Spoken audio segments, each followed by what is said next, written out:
Whew. Good morning, lovely people. How are you all today? I hope you're well. It's scorchy already.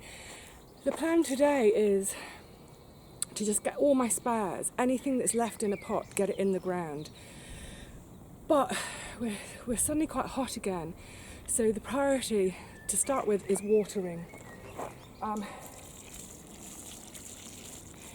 They desperately need it.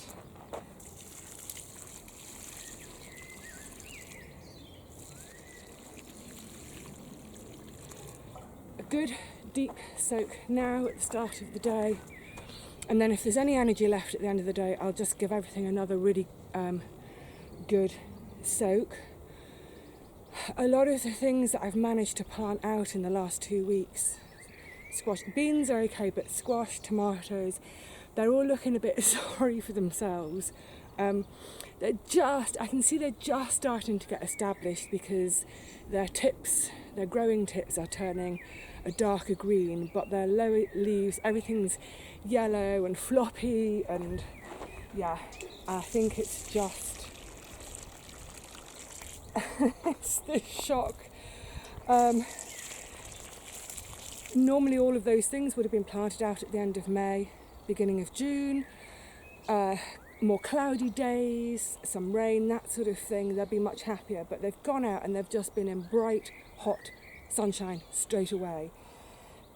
But they're clinging on. Good. Oh, la la.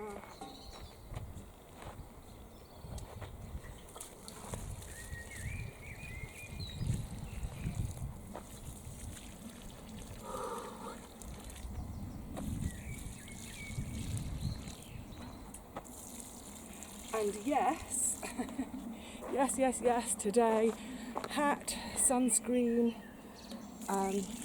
plenty of water, shade breaks. I'll get my wet,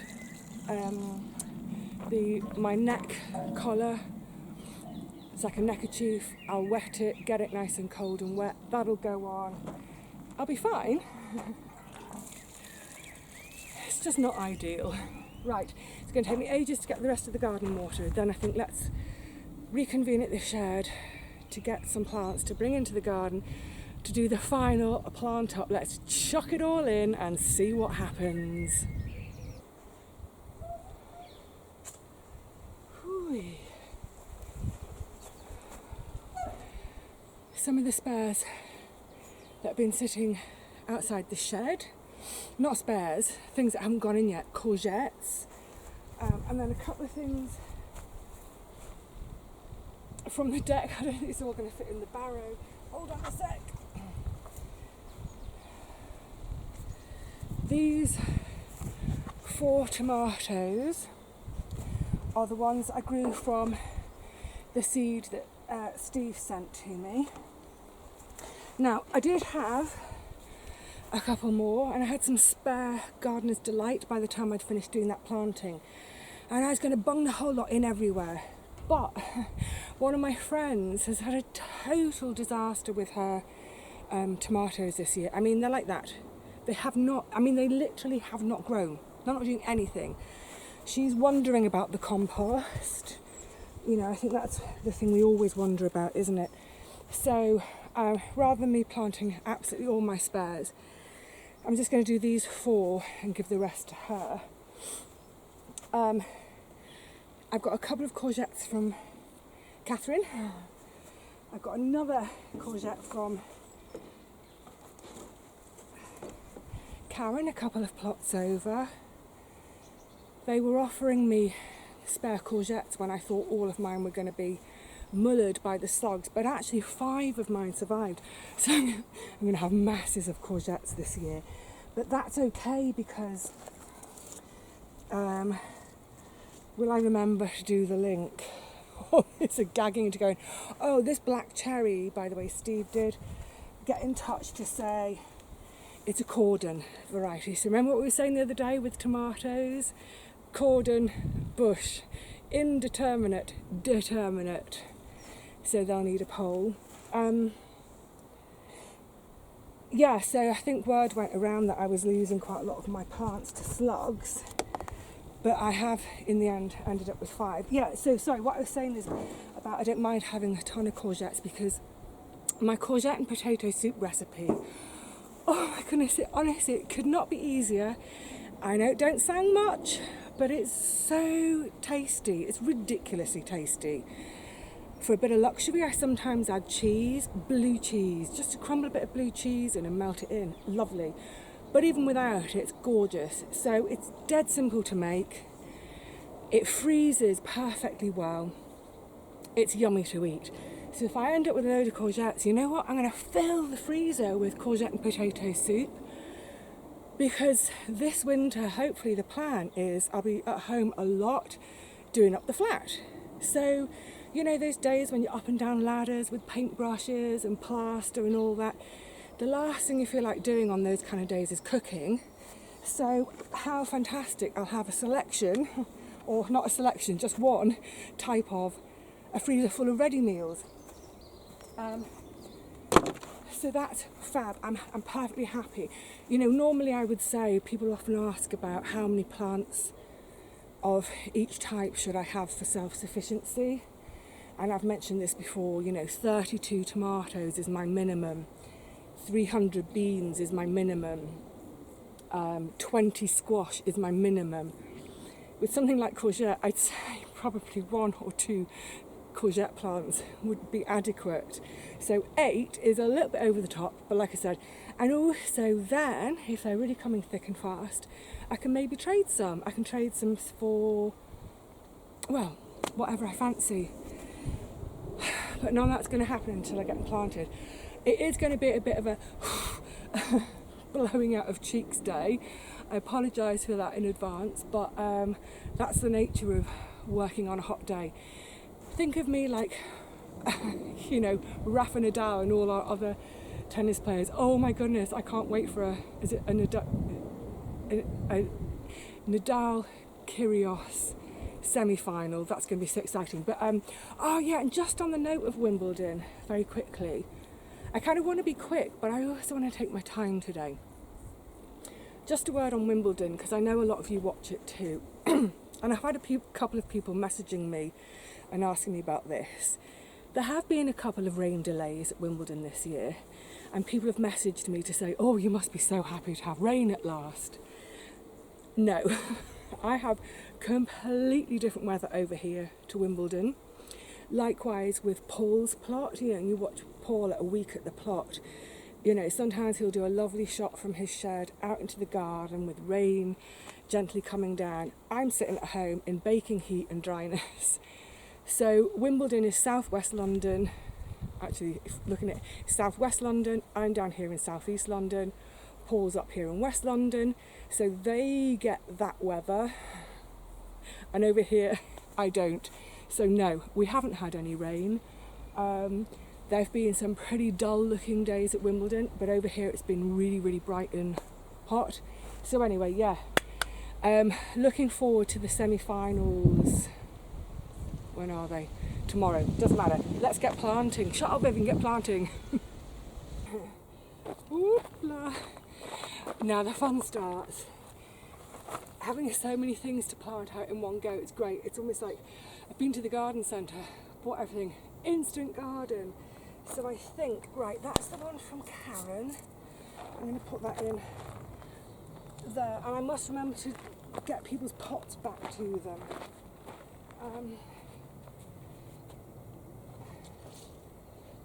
Right. Couple from Catherine. That label says zucchini. Cheers, Catherine. And that label says Atena, A-T-E-N-A, polka. I am going to cram them in, and then these are the 5 that I grew from the seed from Jim. No label, because I wasn't expecting other courgettes, so I can't remember what they are.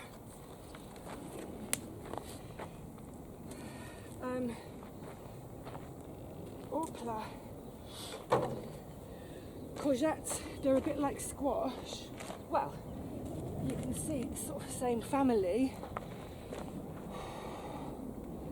Sorry, do I need to shout a bit? Yeah, so that in terms of their growing and cares, sort of similar habit, they do really need a bit of space. I'm looking at these now I've laid them out thinking that might be a bit greedy with the space. Oh, let's see. So a whole bed of courgettes, which wasn't in my original plan. And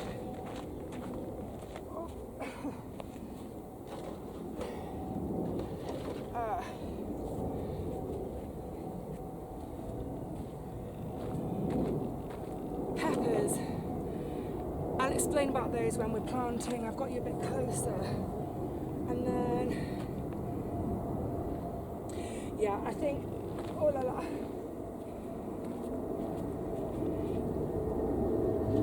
This is why it's quite, oh sorry, you guys are too far away, aren't you? I'll bring you in.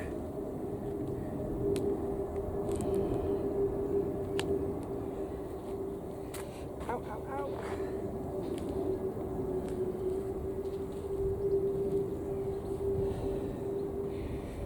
That's why it's useful to lay it all out initially, because now I can see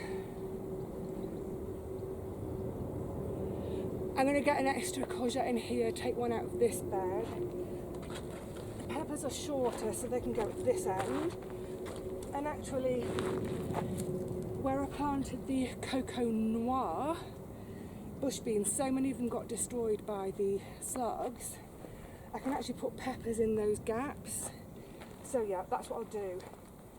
That's a courgette. So what I'll do, so I know I'll keep them together.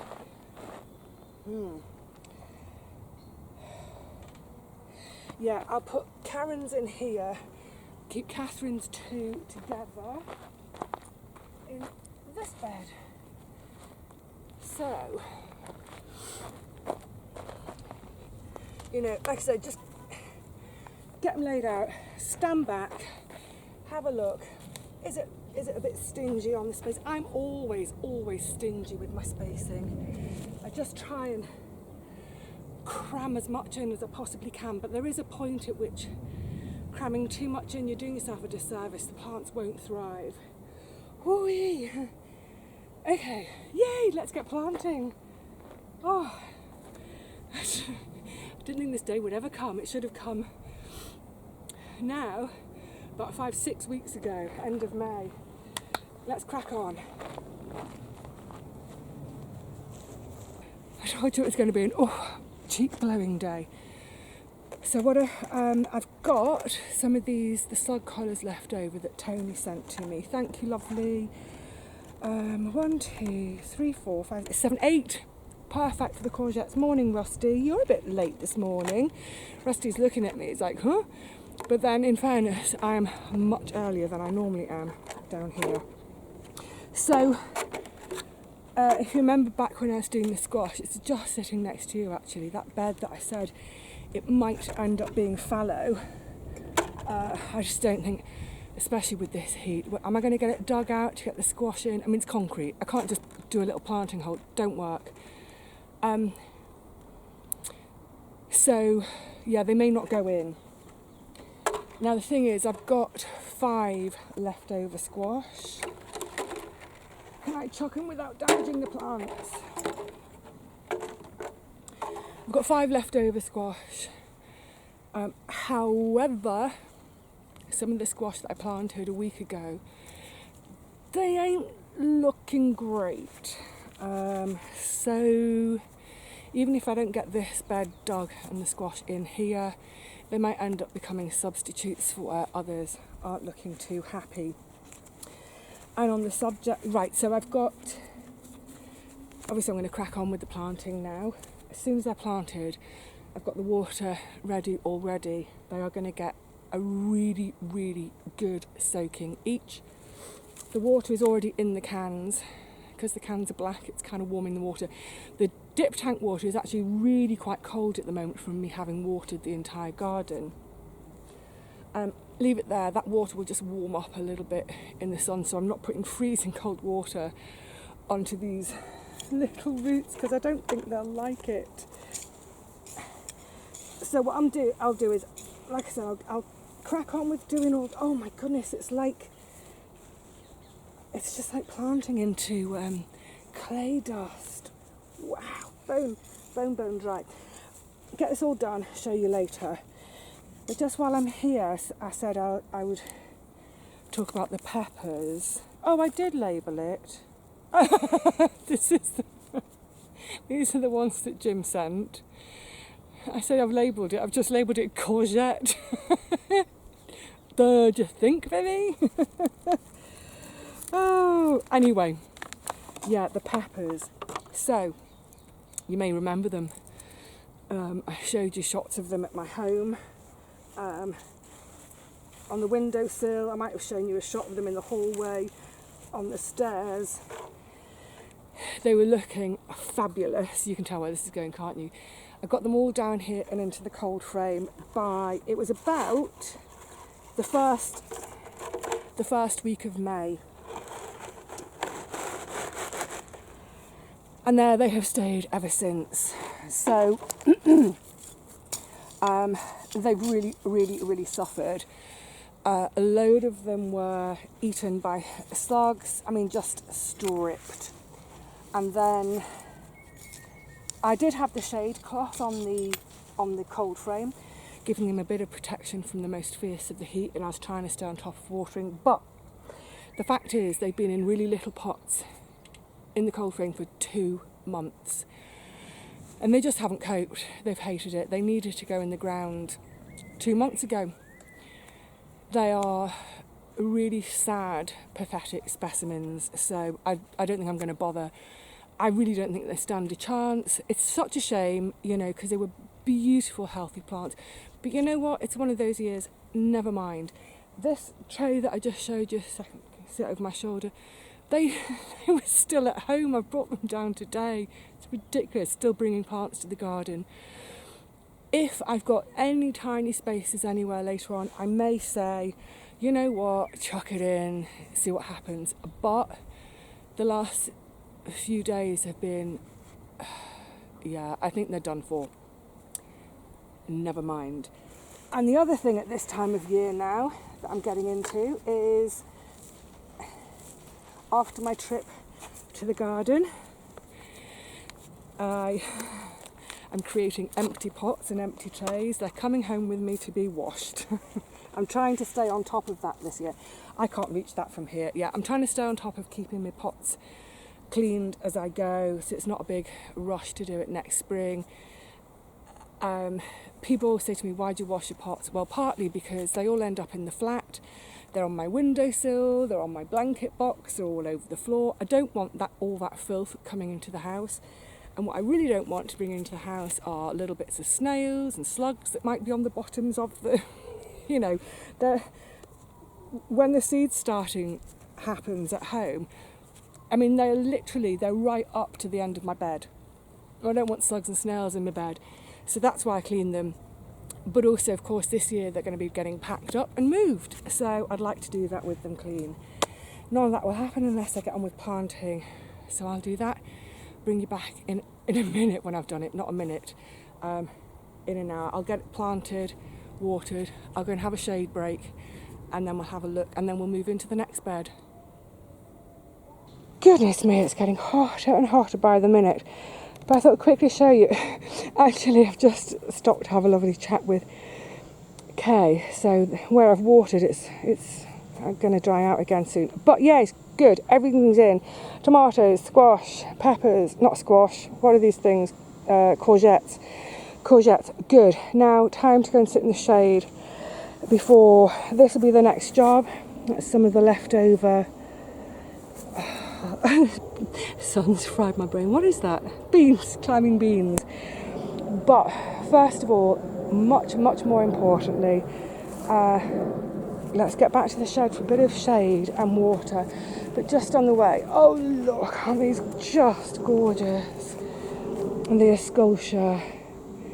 I do love escultia. so remind me of my grandparents' garden. They have them everywhere. And it's so weird because I had one here, was it 2-3 years ago? It self-seeded and I let it go to seed. And then it didn't come back the next year or the following year. And I thought, oh no. But it has come back this year. Oh, you are so pretty. So pretty.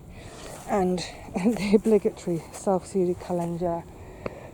Right, yeah, it's getting really hot. I need some water. Oh, and look.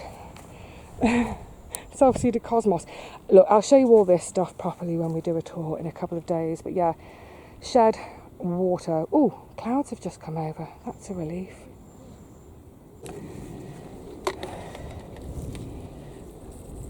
On my way to the shed, I'm going to grab a snack. Oh, the blueberries. Gorgeous. I haven't actually, well, as you can see, I haven't netted them. I haven't covered them at all, but they seem to have all, sorry, fly in my face. They seem to have not been stolen. They're such a lovely snack in the garden. I haven't been scoffing, whoopla, don't drop any, Vivi. I haven't scoffed tons and tons of them, but yeah, on these hot days in the garden, I just do like to grab a little handful off and have them as a nice little snack.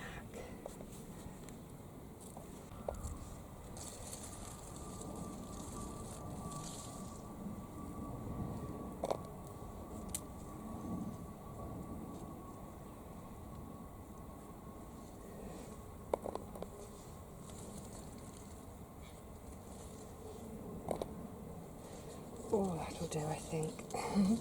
Don't be greedy. Yum.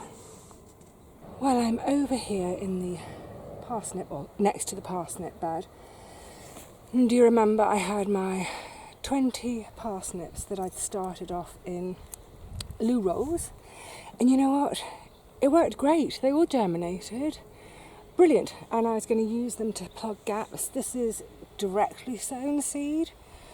And as always with directly sown seed, you know, I get a great tranche of germination and then a gap.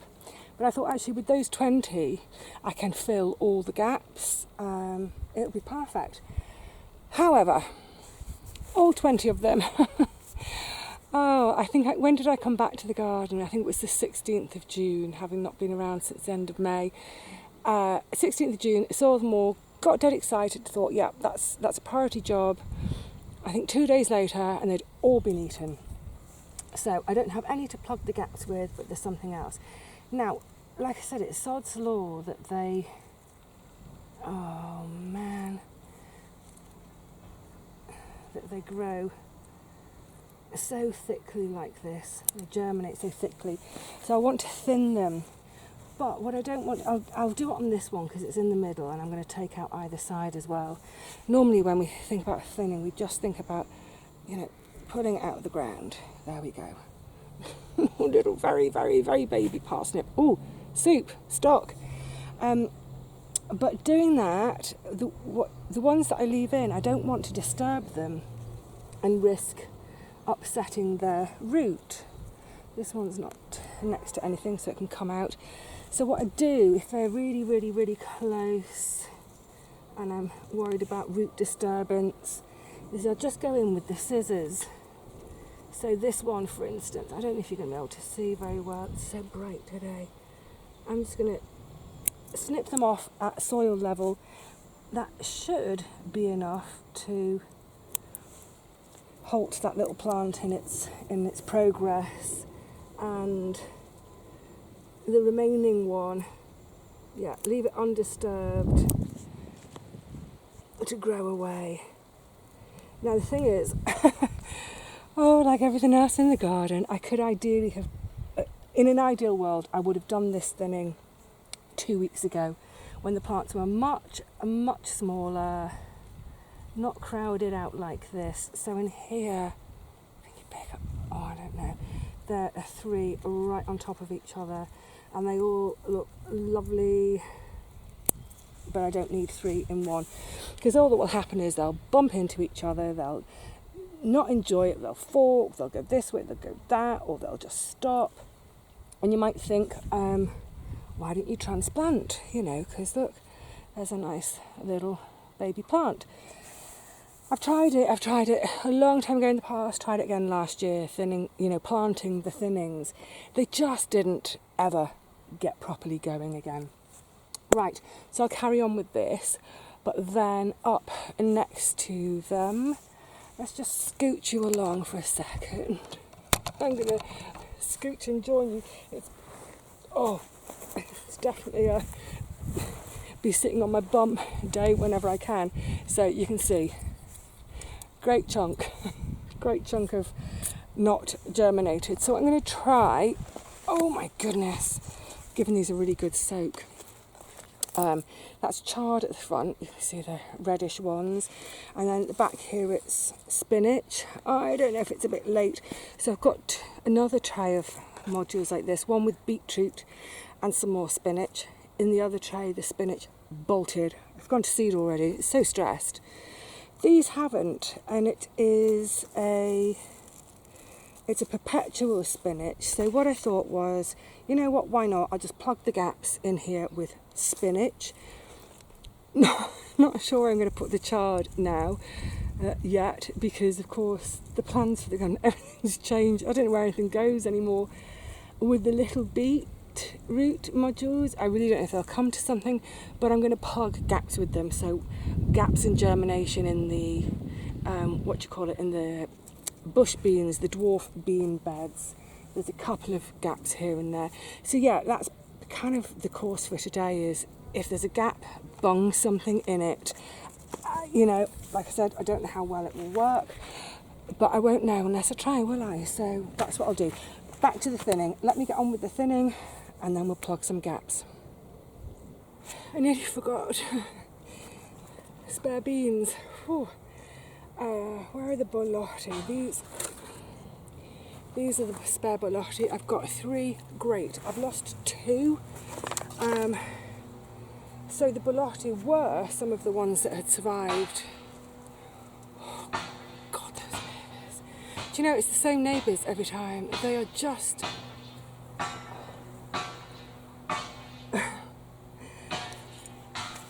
the noisiest people on the planet. Never mind. Right, yes, I nearly forgot. So, but what I wanted to mention, so I've got 3, I've lost 2, so I'm going to put 2 replacements in. I'm going to just put the other spare in, sort of just tucked behind. I might as well.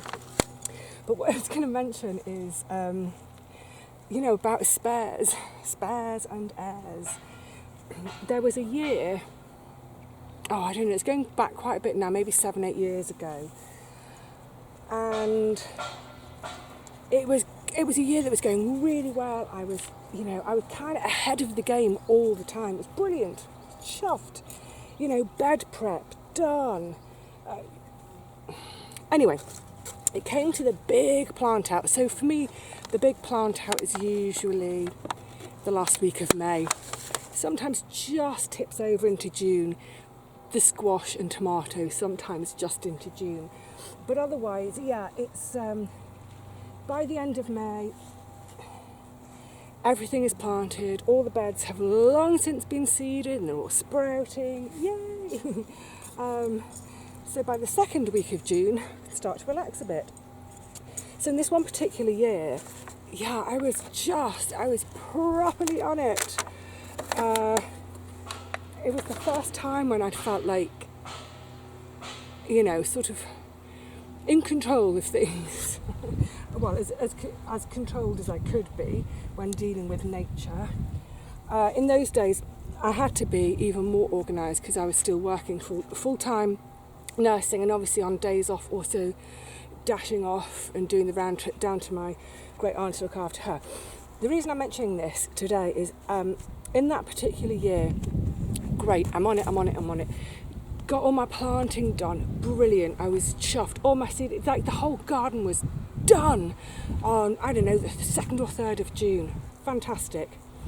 and I had, you know, really lovely healthy plants in the ground. I had some lovely healthy plants that were spares, and I literally, I seem to remember, I sort of went around with my barrow full of all these pots of different bits and pieces and spares. I went around to everyone, do you need spare this, do you need spare that? And I got rid of the lot so I could do the big deck tidy up. That's coming next week. Yeah, it was fantastic. And then I'd done all that, and then I was back into work, and then I think it was one of those, it was like a fortnight where I couldn't get back to the garden. I was at work, onto teapot, work, onto teapot. I think Gary at the time, I think he was very kindly, he was watering things for me. We might have had a bit of rain. I think we must have had a bit of rain that year, so it wasn't too much. But anyway, yeah, I came back to the garden 2 weeks later, and I had lost about half of my plants. Maybe not half, a quarter. I had lost a lot of plants to the slugs. We must have had a bit of rain while I was in my absence, because, yeah, so much destruction across the whole garden. It was awful. And of course, I had given away all my spares. And yeah, all those spares, I can't ask for them back. They've probably been planted by now.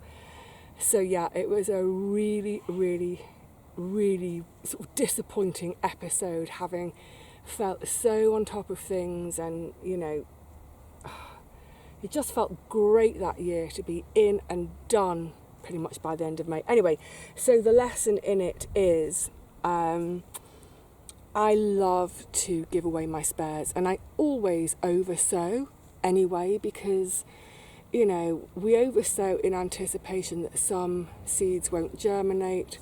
So I realise it's a very shadowy day, isn't it? Can't see me. It doesn't matter. Yeah, we oversow in anticipation that some won't germinate. We oversow in anticipation of losing some to slugs, but we also oversow because then if we do have spares, A, we can plug any of our own gaps, but B, and this is the really, really beautiful thing, we can give our spares, there it is right up there, the sun, away to our friends and help them out when they're despairing of getting nothing.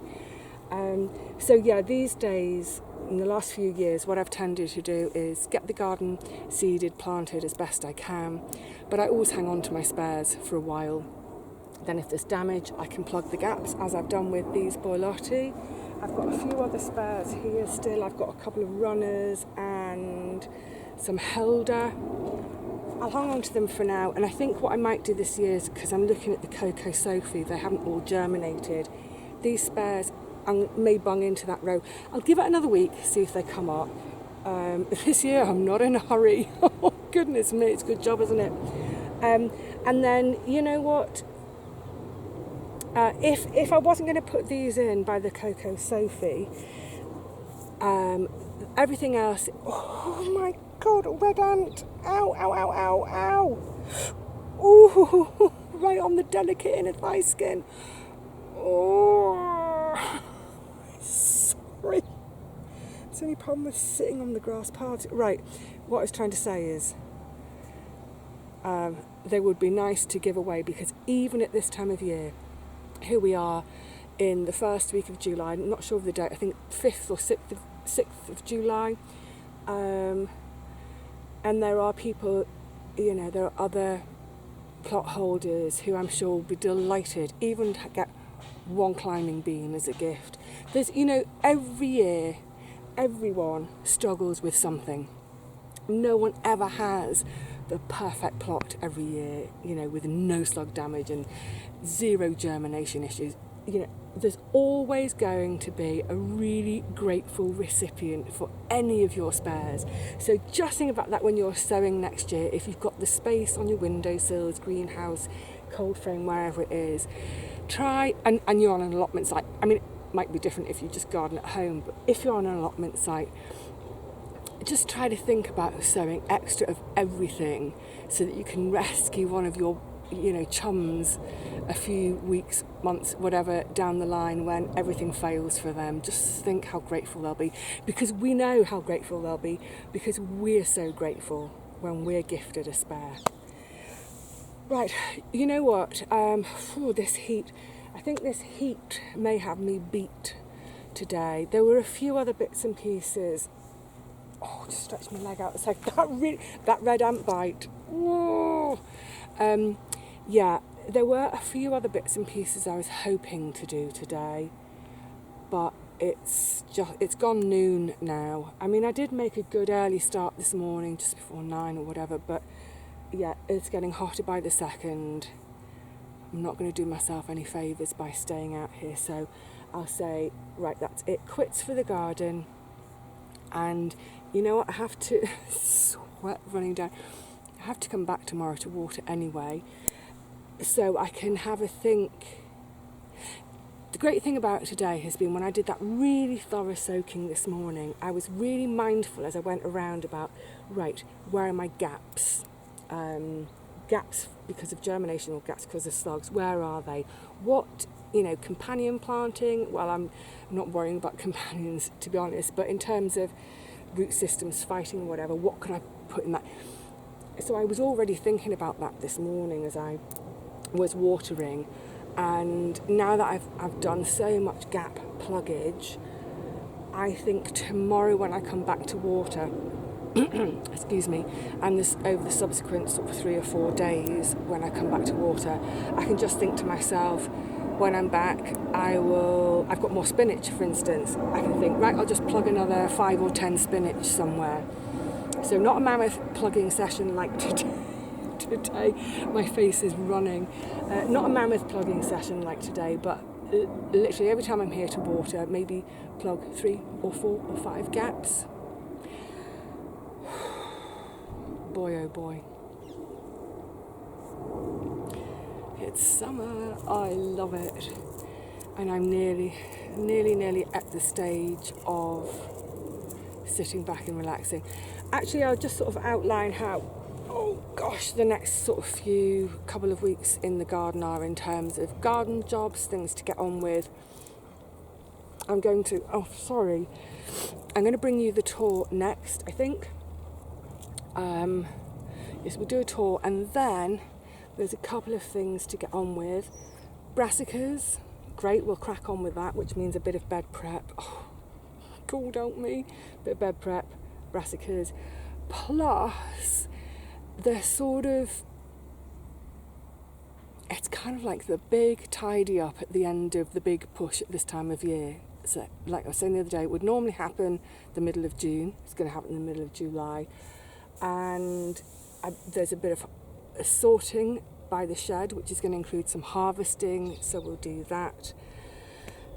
Yes, look, there's all sorts of little bits and bobs to be getting on with, so I think the next few videos won't be necessarily a monograph about one particular plant like beans or tomatoes or whatever it is, but all sorts of bits and bobs, and hopefully reminders to us all to get on with these little jobs. Yeah, I'm going to shut up now. Be going on too long otherwise. So I will see you again really soon, I hope, probably back in the garden for the tour. Maybe I'll be on crime watch because I'm going to go over there and strangle someone in that house where they just keep building. Yeah, I'll see you back in the garden for the tour, and we'll check to see how everything that's been resown, and planted in the last 2.5 weeks, how they've all come on. I mean, it's only a short time since the June tour, but yeah, let's see if the garden is looking a bit more like a garden yet. Sneak preview, yeah, it is. I'm happy. Cheerio, everyone.